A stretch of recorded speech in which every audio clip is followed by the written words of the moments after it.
quoi? Il faut peut-être commencer par un constat simple. Moi, je regarde les documents budgétaires, je suis en commission des finances. Premier impôt du pays, la TVA. C'est bien ça, premier impôt du pays. On n'en a jamais récolté autant. Alors après, peut-être que depuis 2022, là, il y a une petite baisse. Jamais autant. L'État n'a jamais récolté autant d'argent des impôts quasiment de son histoire. Par la TVA. Par la TVA, mais il y a d'autres impôts. Comment ça se fait qu'on nous dise qu'on est en déficit? Comment ça se fait? Personne ne se pose la question.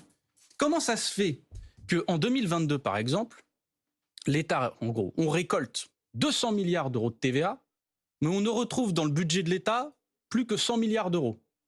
Où sont passés 100 milliards d'euros d'argent de la TVA? J'ai regardé. C'est bizarre quand même. Parce que 100 milliards d'euros, en fait, on n'est pas en déficit. Où est passé cet argent? Eh bien, c'est ça. L'État a fait des politiques d'exonération de cotisations. Voilà, des pro-business, comme on dit. C'est pas la croissance, c'est pas sur la croissance qu'il a parié. Sur les l'État a parié sur pro-business. Je vais y revenir sur les... Mais vous allez voir. Donc, des missions comme ça. Sauf qu'en fait, pour faire ça, qu'est-ce qu'il fait? Par exemple, il supprime des impôts locaux. Pour les collectivités locales, vous en avez entendu parler, les impôts de production, etc. Politique pro-business.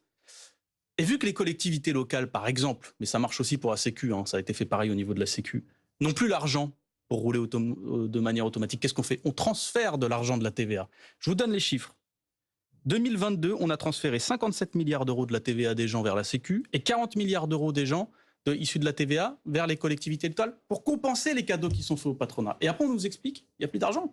Il y en a plein de l'argent. De la même manière que quand vous regardez bien les coupes budgétaires qui sont faites, moi ça m'a étonné. On regarde tout, alors mission par mission. Vous savez, on est à l'euro près, c'est ce qu'on nous dit, Bruno Le Maire, etc. On est à l'euro près, messieurs dames. Donc, alors on va faire des petites coupes dans l'éducation, des petites coupes dans l'hôpital, comme si ces services publics n'étaient déjà pas en grande souffrance. Par contre, il y a une mission auquel on n'a pas touché.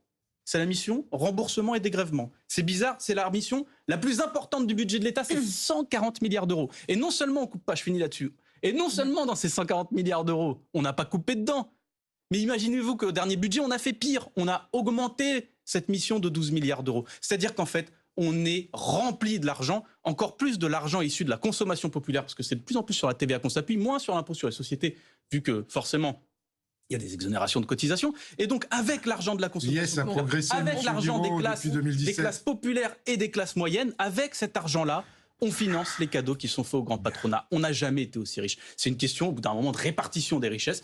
Et on peut garder quelques niches fiscales qui peuvent profiter à certains, par exemple l'apprentissage, pourquoi pas? Mais enfin, il y a une masse d'argent qui est considérable et personne ne discute de ça. 100 milliards d'euros de TVA qui se barrent comme ça chaque année maintenant du budget d'État. Et puis on se dit,